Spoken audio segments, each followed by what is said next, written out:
The government marks 9 years at the centre. A report has been released highlighting its major achievements. One section of the report focuses on how the government has empowered women, right from enhancing the duration of maternity leave to creating toilets and also, of course, the Ujjwala Yojana, Mudra loans, Sukanya Samriddhi Yojana and Grameen Digital Abhiyan are all examples of schemes that have been brought about to empower women, especially in the financial sector. We will now take the next few minutes to analyze the Modi government's 9-year Vikas report card, especially with regards to how they have fared as far as improving women's lives are concerned. Joining me on the broadcast is Dr. Kruti Parekh, women's rights activist and world's premier female mentalist. I also have with me Dr. Begin this conversation with Dr. Kruti Parekh, if I can. The kind of numbers that you have given, I would say that yes, I think now the women have been included in the main system. There are opportunities which are being created for the women. There are opportunities for them to come out, start their entrepreneurial journeys. There are also inclusion, I would say, is one of the major factors which has happened over the period of 9 years.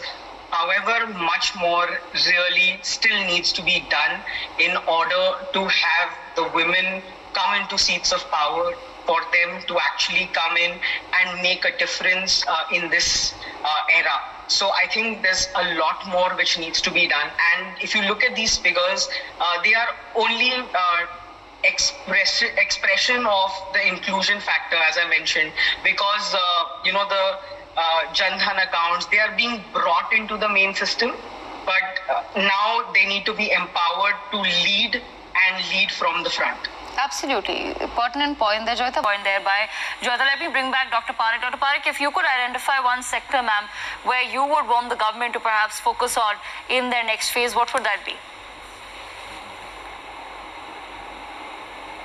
So I'd like to say, actually, there are a few sectors that I would want the government to really focus on, which will really see to it that there is a sudden jump in the way women are included and they form a part of the mainstream.